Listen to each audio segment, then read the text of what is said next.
gustaría compartir con vosotros unos versículos en Marcos capítulo 1, concretamente los versículos 40 al 42.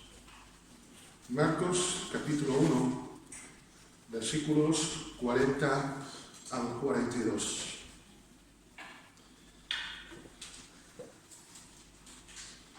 Dice, vino a él, a Jesús, un leproso, rogándole. Importante esta actitud, rogándole, no exigiendo, que diferente a lo actual que vemos en muchos sitios, demandando, rogándole, e hincada la rodilla. No solamente vino rogándole, sino que vino que su actitud, su posición, demostró reverencia a Jesús y le dijo, si quieres, puedes limpiarme. Y Jesús, teniendo misericordia de él, extendió la mano y le tocó. Y le dijo, si quiero, sé limpio. Y así que Jesús hubo hablado, al instante la lepra se fue de aquel y quedó limpio. Me llamaba la atención, pensaba en estos días, en cuando Jesús nos toca. Porque estos símbolos nos hablan de que Jesús nos toca. El perfecto se hizo pecado para que nosotros fuésemos hechos justicia de Dios en él. Dios en su perfección podía no tocarnos. Es más, por la ley estaba prohibido tocar a un leproso.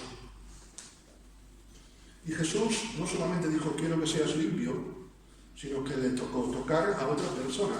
Es identificarnos con la persona. Y cada uno de nosotros, antes de conocer a Cristo, éramos leprosos. Sabéis que la lepra, en la Biblia, tiene el significado de pecado. Cada uno de nosotros tenía una lepra distinta. A veces hay una lepra muy extendida, que es la lepra de la tradición, o de creernos algo. No sabemos qué tipo de lepra, hay varios tipos de lepra.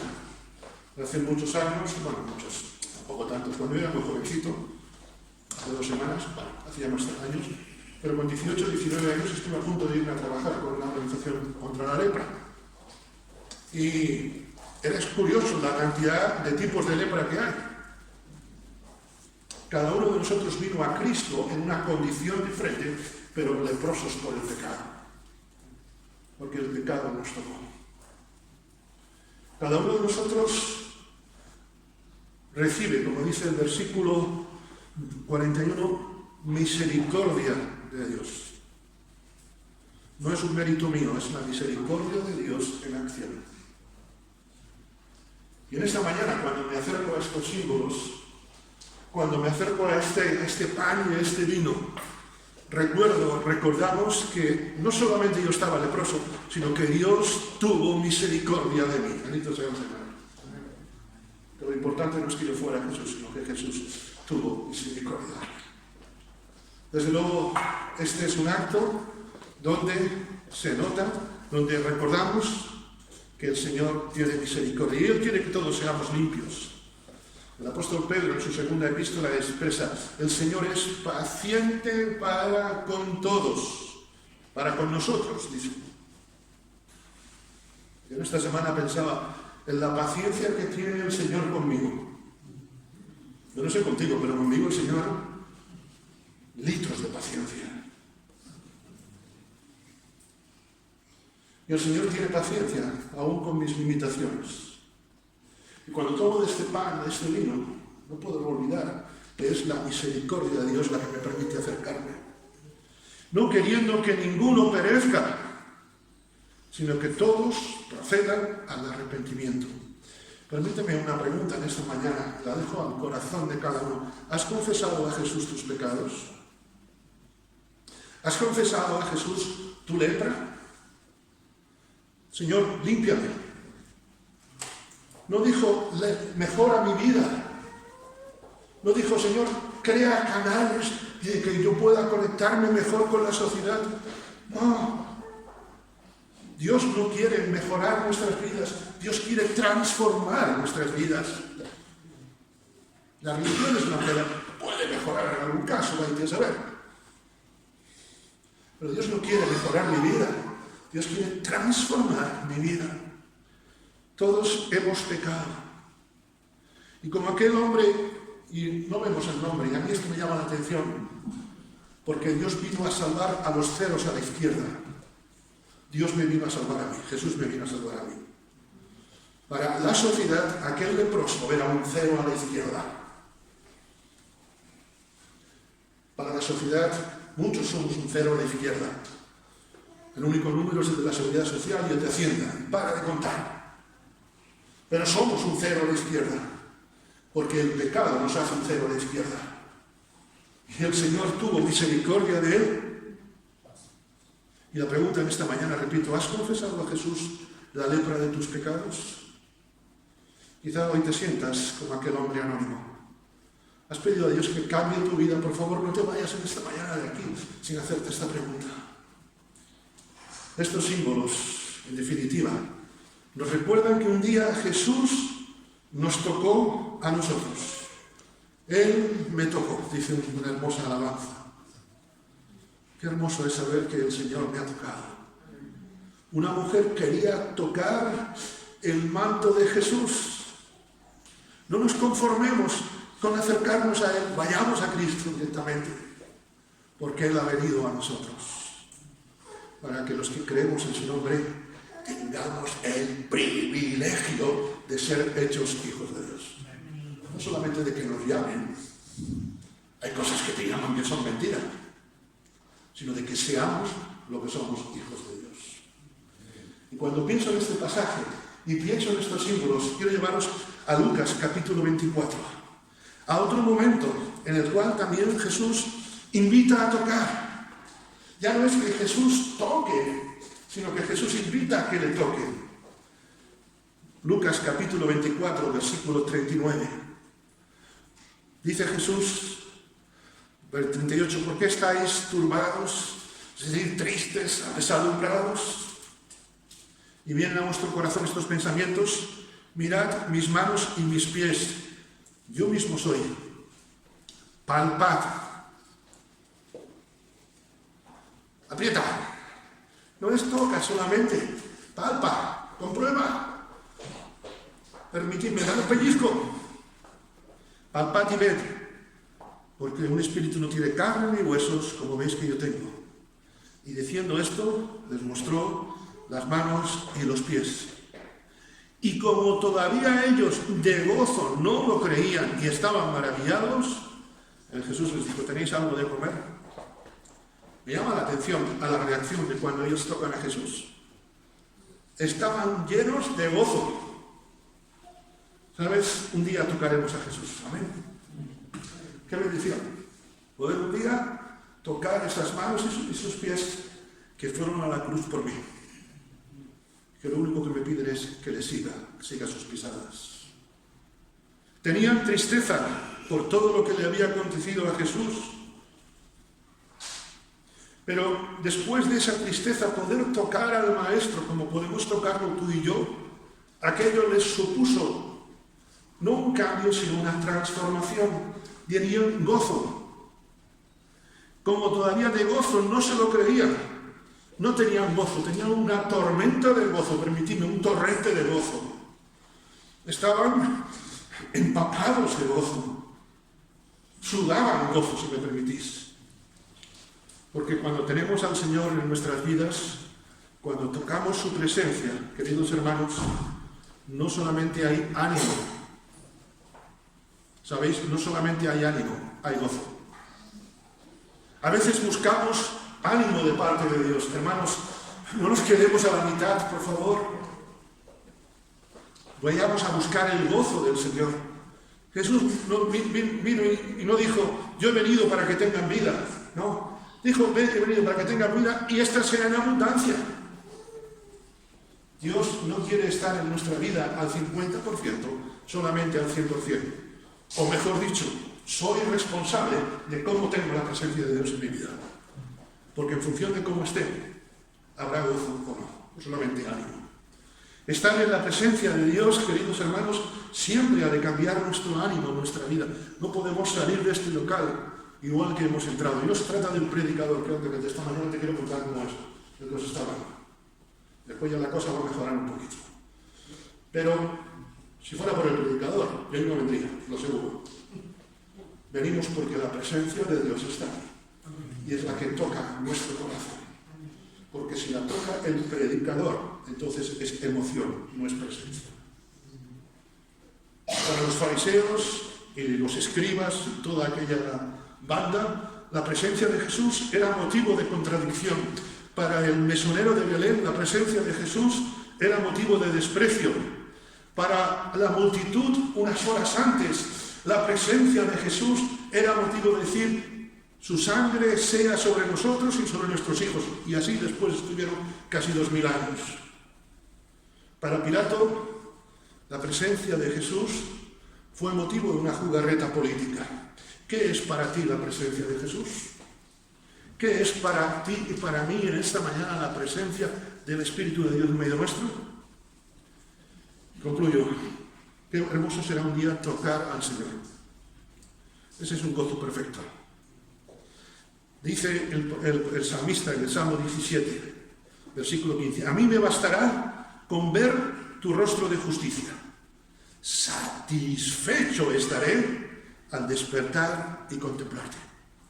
Porque no hay mayor gozo que el estar en la presencia de Dios y tocar sus manos.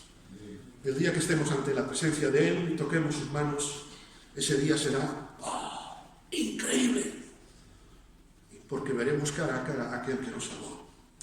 Ahora tenemos mucho gozo estando reunidos, estando en su nombre, pero en ese día final no tendremos mucho gozo. Ni siquiera bastante gozo, tendremos todo el gozo.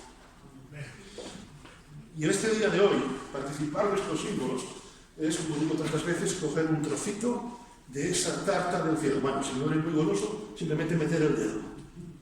¿Ah? Los que somos golosos no nos gusta meter el dedo. Ya yo no lo hago porque Marisa, pero me entendéis. Y si esto es aquí en la tierra, ¿qué será en el cielo, verdad? Enjugará Dios toda lágrima de los ojos de ellos. Puede que en esta mañana diga: Señor, te del gozo, muy bien, pero es que estoy así, estoy así. Gózate, porque un día el Señor enjugará todas nuestras lágrimas. No habrá muerte, ni llanto, ni clamor, ni dolor, porque las primeras cosas pasaron.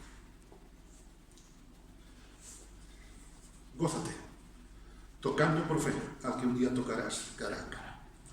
Que el Señor os bendiga.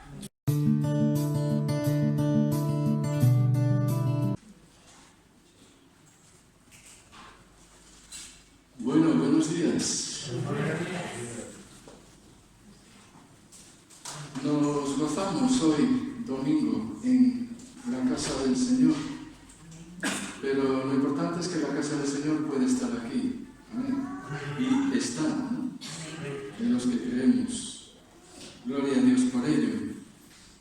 Damos gracias porque en medio de, como antes se decía, en medio de nuestra indignidad, Jesús se dignó entrar dentro de nosotros con su Espíritu y cambiar nuestra vida, y apoyarnos y ayudarnos, pero también corregirnos.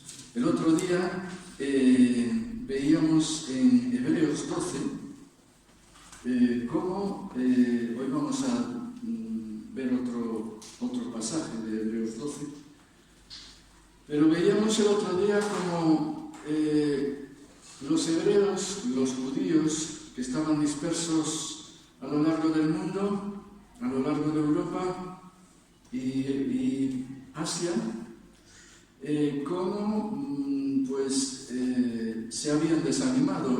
El principal objetivo de la carta de Hebreos es que los judíos estaban muy confusos. Por una parte estaba la ley y por otra Jesús viniendo a renovar, ¿no?, con su gracia todo el panorama. Entonces estaban desanimados. Entonces el apóstol, o el escritor, mejor dicho, de Hebreos, no se sabe exactamente quién es, ¿no? Si oyes a unos expertos en la materia, les oyes decir que fue el apóstol Pablo, y otros dicen que no, que su estilo es diferente, ¿no? El caso es que la Escritura nos transmite lo que Dios piensa, ¿no? Y podemos ver cómo Dios, a través del autor de Hebreos, nos habla de la disciplina. En los 11 primeros versículos nos habla de la disciplina, una palabra que hoy en día no está de moda para nada, pero que es necesaria, ¿no? En cualquier sitio donde tú quieras ir adelante, tienes que tener cierta disciplina. Eso significa, pues, un orden que Dios quiere poner en nuestra vida, pero no es un Dios cruel, es un Dios que lo que pretende es enseñarnos, lo que pretende es que nosotros aprendamos. Y a veces utiliza cosas que no nos gustan, ¿no? Por ejemplo, cerrándonos puertas, es una parte de la disciplina. Otra es, algo que nos desagrada profundamente, pero que Dios está utilizando como disciplina por algún motivo, para que crezcamos. En medio de este ambiente es lo que vamos a leer ahora. Son bastantes versículos, os ruego un poco de paciencia, pero dice así. Es desde la mitad más o menos del capítulo 12 hasta el final. Dice: por lo cual levantad las manos caídas y las rodillas paralizadas. Lo que antes decíamos, el pueblo de Dios, los creyentes estaban desanimados, y dice: y haced sendas derechas para vuestros pies, para que lo cojo no se salga del camino, sino que sea sanado. Seguid la paz con todos y la santidad, sin la cual nadie verá al Señor. Mirad bien que no sea que alguno deje de alcanzar la gracia de Dios, palabra muy importante en nuestra actualidad, en el cristianismo, la gracia de Dios, que brotando alguna raíz de amargura os estorbe y por ella muchos sean contaminados. No sea que haya algún fornicario o profano como Esaú, que por una sola comida vendió su primogenitura, porque ya sabéis que aún después, deseando heredar la bendición, fue desechado y no hubo oportunidad para el arrepentimiento, aunque la procuró con lágrimas. Porque no os habéis acercado al monte que se podía palpar y que ardía en fuego, a la oscuridad, a las tinieblas y a la tempestad, al sonido de la trompeta y a la voz que hablaba, la cual los que la oyeron rogaron que no se les hablase más, porque no podían soportar lo que se ordenaba. Si aún una bestia tocara el monte, será apedreada o pasada con dardo. Terrible. Y tan terrible era lo que se veía, que Moisés dijo: estoy espantado y temblando, sino que os habéis acercado al monte de Sión, a la ciudad del Dios vivo, Jerusalén la celestial, a la compañía de muchos millares de ángeles, a la congregación de los primogénitos que están inscritos en los cielos, a Dios el juez de todos, a los espíritus de los justos hechos perfectos, a Jesús, aleluya, el mediador del nuevo pacto, y a la sangre rociada, que habla mejor que la de Abel. Mirad que no desechéis al que habla, porque si no escaparon aquellos que desecharon al que amonestaba en la tierra, mucho menos a nosotros, si desecháremos al que amonesta desde los cielos. La voz igual como vio entonces la tierra, pero ahora ha prometido diciendo: aún una vez, y conmoveré no solamente la tierra, sino también el cielo. Y esta frase, aún una vez, indica la remoción de las cosas movibles como cosas hechas para que queden las inconmovibles. Así que, recibiendo nosotros un reino inconmovible, aleluya, tengamos gratitud y mediante ella sirvamos a Dios agradándole con temor y reverencia, porque nuestro Dios es fuego consumidor. Ahí, ¿cómo acaba, verdad? Este capítulo. Bueno, como decía, los creyentes tienen a veces que hablarles fuerte el autor. No es él, en realidad, es el mediador para que Dios hable. Cuando nosotros leemos la Escritura, la leemos no como un libro cualquiera, sino para que Dios nos hable. Amén. Y entonces les dice Dios, levantad las manos caídas. Con esta expresión nos habla del desánimo que les invadía a aquellos judíos dispersos por el mundo y que nos invade a tantos de nosotros muchas veces. Y nos exhorta a que, a pesar del desánimo, nos levantemos. Levantad las manos caídas. Y eso es lo que Dios nos dice a nosotros hoy. Levanta las manos caídas. No pierdas la esperanza. No pierdas la fe. Nos exhorta a no desanimarnos, porque muchas veces lo que vemos a nuestro alrededor nos quita el ánimo. Leemos las noticias y las noticias no son buenas siempre. El telediario, yo a veces digo, saca eso de ahí que me está, a la hora de comer, por ejemplo, me está poniendo el estómago mal. Una tía mía decía eso, lo mismo, ¿no? Yo a la hora de comer no quiero ver las noticias porque me amargan. De hecho, hubo una vez un periodista muy conocido en su época, era, no me acuerdo ahora su nombre, Tico Medina, sí. Hizo un programa de buenas noticias, pero aquel programa de buenas noticias fracasó.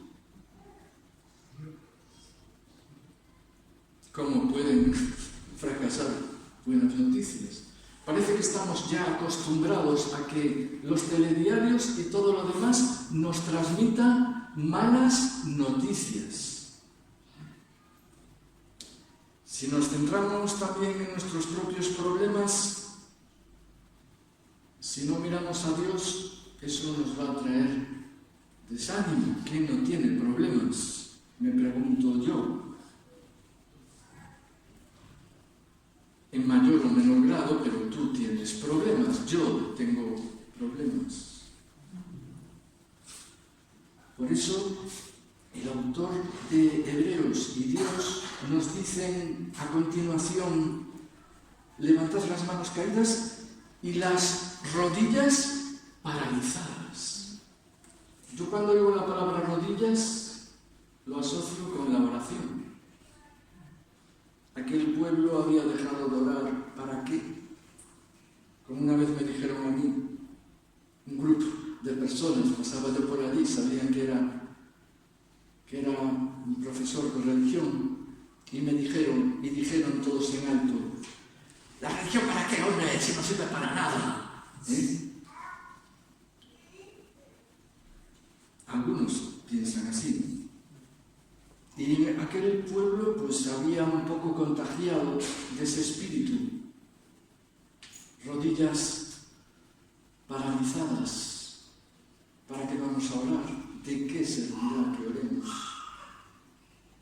Pero Dios hoy nos llama a que tú y yo oremos, hablemos con Él. Siempre pensamos en la oración como algo ñoño, pero en realidad la oración es que estamos hablando con Dios. Le estamos contando nuestro problema, le abrimos nuestro corazón, le decimos lo que pensamos en ese momento, gloria a Dios, porque tenemos esa libertad, ¿verdad? Lo hacemos con respeto, pero tenemos esa libertad de poder hablar con Dios, porque Dios quiere escucharte, porque Dios está deseando que tú le hables. Parece que no pasa nada, parece que nadie oye, pero si tú te diriges a Dios, Dios te está escuchando y tiene interés en lo que tú le digas, aunque sea negativo. Hay gente pues, que se queja, ¿no? Bueno, pues Dios escucha sus quejas, ¿no? Dios escucha nuestros argumentos. Vemos, por ejemplo, al profeta Ageo, ¿no? Cómo no entiende Habacuc, cómo no entiende los métodos de Dios y se desespera y dice, ¿por qué Dios permites que pasen estas cosas? Dios le escuchaba y de hecho le contestó. Siempre asociamos la religión con algo muerto. Muchas personas tienen religión, pero no tienen una relación con Dios. Y eso es lo que Dios quiere. No quiere ritos, no quiere palabras huecas, quiere palabras del corazón. Quiere tener una relación Dios contigo. Es como si estuviera enamorado, que lo está, de ti, y tú vas y le escapas, ¿no? Y él sigue detrás, ¿no? Pero no porque necesite ir detrás, sino porque Él te ama tanto, nos ama tanto que va detrás, por amor. Él no tiene necesidad de eso. Es un Dios grande, un Dios poderoso, un Dios que hay que tomarse, como aquí dice al final, muy en serio, porque no lo podemos tomar a broma. Pero es un Dios que nos quiere animar, nos quiere consolar, nos quiere arropar en nuestra dificultad, porque es fácil, como aquí dice, que nuestras manos se caigan, que nuestras rodillas se paralicen. Muchas veces ese desánimo puede ser tan fuerte, los problemas nos pueden aplastar, de tal forma que necesitemos incluso la ayuda de un profesional. Profesionales cristianos que hay, ¿no? A mí en una determinada época de mi vida me ayudó un montón. Necesitamos el ánimo para desarrollar las tareas de nuestra vida diaria, para nuestro trabajo. Si no trabajamos con ánimo, no trabajamos bien. Hemos experimentado todos eso, ¿verdad? En ciertos momentos que trabajas como si tuvieras una carga encima terrible, Pero el deseo de Dios no es ese. El deseo de Dios es que tú tengas ánimo para trabajar en tu vida diaria y más todavía para vivir la vida cristiana, que es más difícil todavía. Más difícil todavía. Bueno, la vida cristiana a veces es complicada. Quizá la hacemos nosotros complicada también. Depende de nuestro temperamento, ¿no? Pero la vida cristiana, Jesús dijo que no era fácil. Por eso dice, coja su cruz cada día y sígame. Porque no es fácil. Pero por eso necesitamos orar, porque necesitamos la ayuda de Dios, la ayuda sobrenatural de Dios. Aquellos judíos se elige Dios para que dejen de poner su vista colegas suyos en aquella persecución que estaban sufriendo y pusieran sus ojos en Jesús, como nos dice al principio. Despojémonos de todo peso del pecado que nos asedia, puestos los ojos ¿en quién? En Jesús, porque Él es el autor y consumador de nuestra fe.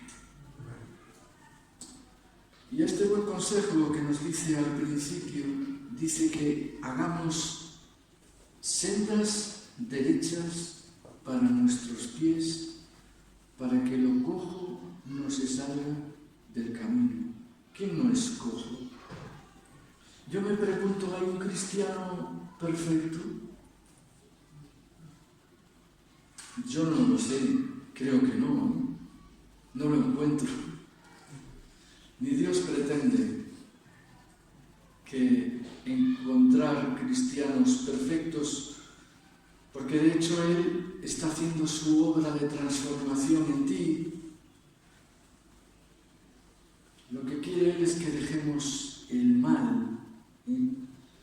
Es lo que se llama el proceso de santificación, que aquí nos dice, y seguid la santidad, sin la cual nadie verá al Señor. La palabra santidad no suena...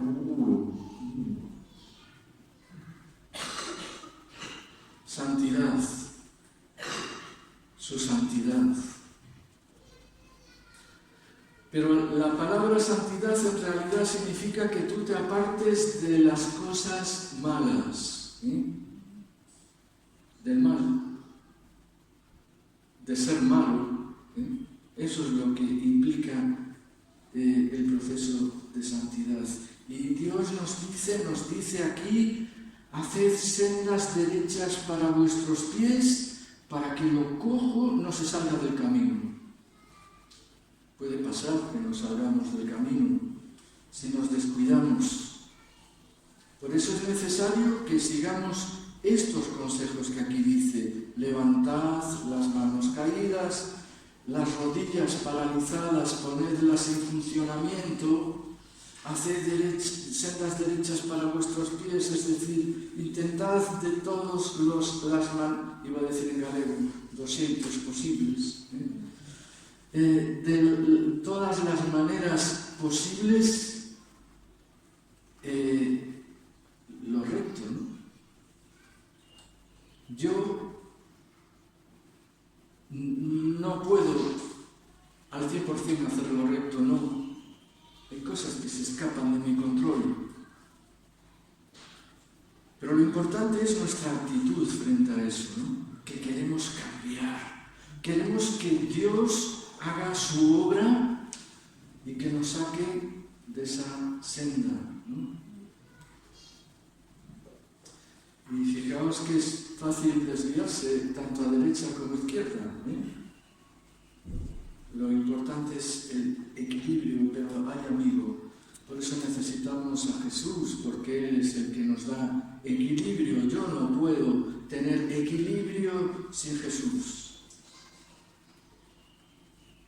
Tenemos esperanza de que nuestros pecados, palabra hoy que suena crispa los nervios, la palabra pecado, que en realidad significa lo mismo, hacer lo malo.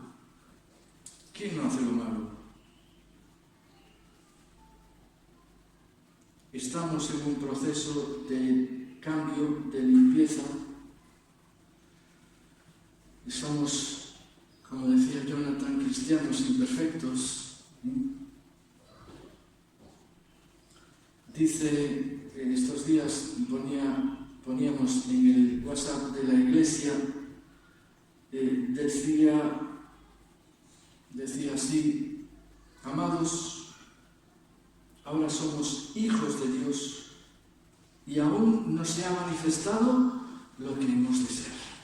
Pero sabemos que cuando Él se manifieste, seremos semejantes a Él. Cuando Él se manifieste, seremos semejantes a Él, porque le veremos tal como Él es. Y todo aquel que tiene esta esperanza en Él es decir, que le veremos cara a cara, se purifica a sí mismo. ¿Qué cristiano no tiene dentro de sí un anhelo de ser mejor y de agradar a Dios? Anhelamos agradar a Dios, y si no lo anhelamos, tenemos que hacerlo, aunque solo sea por agradecimiento a lo que Él hizo en la cruz. Cómo Él murió, cómo Él sufrió hasta lo indecible,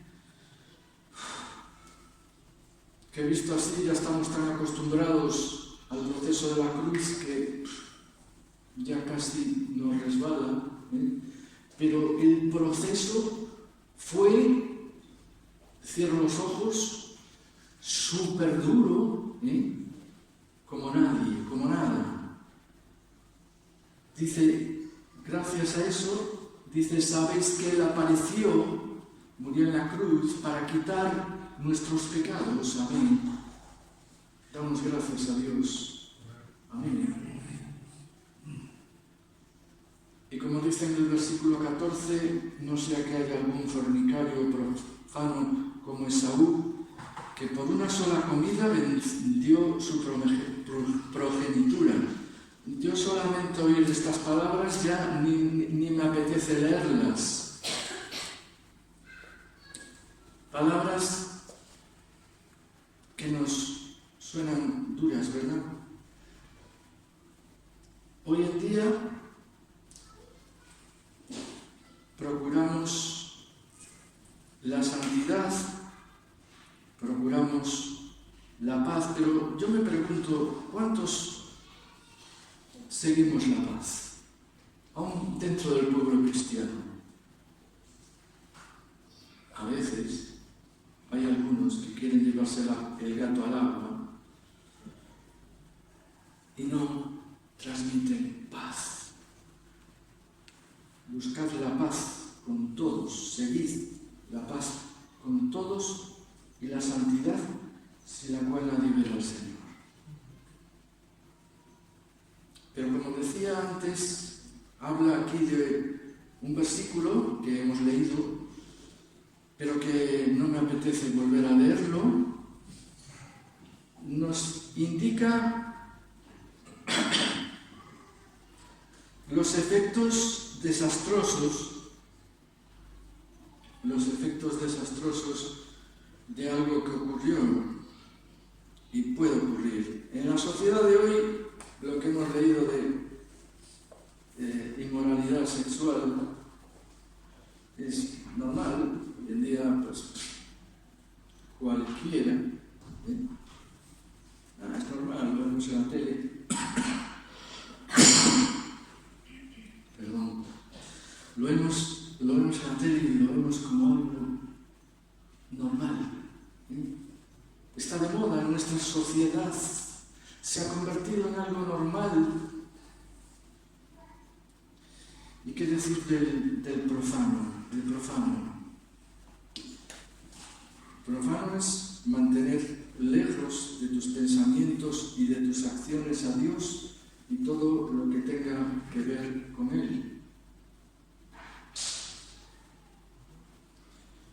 Oímos la palabra religión y escapamos. Pero la auténtica religión te lleva a una relación, como dijimos antes, con Dios. ¿Cuánta gente va a la iglesia para cumplir con Dios, pero no tiene una relación o no tenemos una relación con Dios? Puede pasar. Se acude a la iglesia para ver si Dios está contento, si lo mantenemos contento, pero Dios no nos interesa. En el fondo, no nos interesa. Fue lo que le dijo Dios al pueblo en Isaías al principio. Dice, ¿para qué me sirve? Dice el Señor, la multitud de vuestros sacrificios, hastiado estoy de holocaustos de carneros y de cebo de animales gordos. Los animales que cualquiera que los viera desde fuera diría, menudo sacrificio sacrificio que estamos ofreciendo a Dios. ¡Qué fuerte! ¿Eh? No quiero sangre de bueyes, ni de ovejas, ni de machos cabríos. ¿Quién demanda esto de vuestras manos? ¿Es que acaso os he pedido esto cuando venís a presentaros delante de mí para hollar misa a Dios? No me traigáis más vana ofrenda. ¿Por qué dice Dios esto? Porque el pueblo hacía esto para contentar a Dios, el sacrificio para contentar a Dios, pero su vida llevaba un trasfondo horrible, ¿eh? Pero de lo peor. O sea, podemos escuchar, bueno, tal, de lo peor. Asesinatos, otras cosas que no vamos a mencionar, pero comamos y bebamos que mañana moriremos. Carpe diem, que significa aprovechemos el momento presente porque la vida se va en un soplo. Y eso fue lo que hizo Esaú, por eso dice aquí, no sea alguno que, como Esaú, que por una sola comida vendió su primogenitura. Esaú despreció la bendición de Dios por satisfacer una necesidad inmediata, no lo pensó, no se dio cuenta o no quiso darse cuenta de lo trascendental del asunto. De igual manera, muchas veces rechazamos la bendición de estar con Dios por otras cosas. Y después dice el versículo 17, porque ya sabéis que aún después Esaú, deseando heredar la bendición, fue desechado y no hubo oportunidad para el arrepentimiento, aunque la procuró con lágrimas. Podemos pensar aquí, bueno, pues tuvo lágrimas, se compungió, pero lo que quería él era la bendición, la procuró con lágrimas, pero no se arrepintió, es decir, no quiso cambiar de actitud, no quiso volverse a Dios, y Dios le iba a perdonar, pero no quiso, prefirió seguir por su propio camino.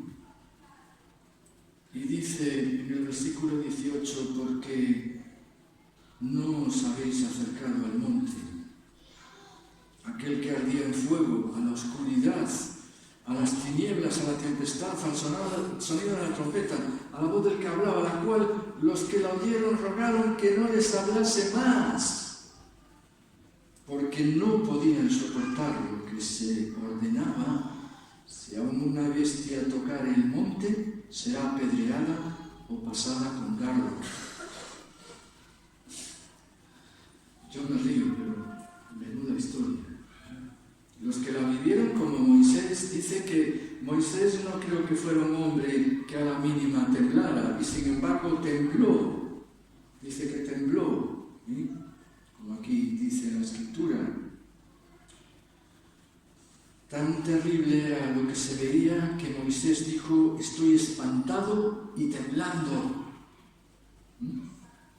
Y gloria a Dios, porque nos dice que no nos acercamos a aquel monte terrible, nos acercamos a un monte diferente. Gloria a Dios. No nos acercamos al Dios del Antiguo Testamento, sino a un Dios diferente. Es el mismo, pero que muestra otra faceta. Nos acercamos al monte de Sión, a la ciudad de Dios, donde se ven ángeles aquí, en el versículo 22. Dice, sino que os habéis acercado al monte de Sión, a la ciudad del Dios vivo, Jerusalén la celestial, a la compañía de muchos millares de ángeles. Va a ser tremendo ver aquello. A la congregación de los primogénitos que están inscritos en los cielos, es decir, a Dios el juez de todos, a los espíritus de los justos hechos perfectos, a Jesús, el mediador del nuevo pacto, y a la sangre mejor que la de Abel. Nos podemos acercar a un Dios lleno de cosas buenas, a un ambiente bueno. A un ambiente que si tú te acercas no ves dardos, no ves apedreamiento, no ves tinieblas, sino que ves luz, ves alegría, ves gozo, ves presencia de Dios. Qué glorioso es cuando sentimos, es muy subjetivo esto, ¿no? Pero quiero decir, sentir la presencia de Dios. Pero cuando sentimos la paz que Dios trae, queremos estar allí a lo mejor todo el día. Queremos estar allí. Nos exhorta, por lo tanto, mirad que no desechéis al que habla. Mirad que no desechéis incluso es lo que se os dice ahora, que os acerquéis al monte bueno, al monte de Sión, pero no lo desechéis. Y dice, acaba con un versículo contundente. Dice que en el versículo 28, y el versículo anterior al contundente, dice, tengamos gratitud. No vamos a tener gratitud. Tenemos gratitud también. Mediante ella, mediante esa gratitud, esa expresión de gratitud hacia lo que hizo Dios, hacia lo que hizo Jesús, sirvámosle, agradándole con temor y reverencia. ¿Qué significa temor? No significa miedo absoluto, sino sumo respeto. Porque Dios, como aquí dice al final, es fuego consumidor. No va a utilizar el fuego consumidor con los que creemos. Pero Dios no es una broma. Pero nosotros hemos recibido un reino inconmovible, es decir, no se puede mover. Y por eso podemos tener gratitud. Debemos servir a Dios agradándole con temor y reverencia. Reverencia implica adoración. Queremos adorar a Dios. Porque nuestro Dios es fuego consumidor, pero también es el Dios que ha traído salvación, que quiere seguir trabajando en ti, en mí, que quiere una relación contigo, como aquí dice, acércate al monte celestial, al monte de los millares de ángeles, al monte de todo lo bueno, a Jesús. Acércate, acerquémonos, porque Él es el camino de salvación, aquel Dios que nos quiere ayudar y que quiere que vivamos como Él le agrada, sí, pero también nos quiere ayudar, nos quiere hacer partícipe de su gozo, de su paz. Amén.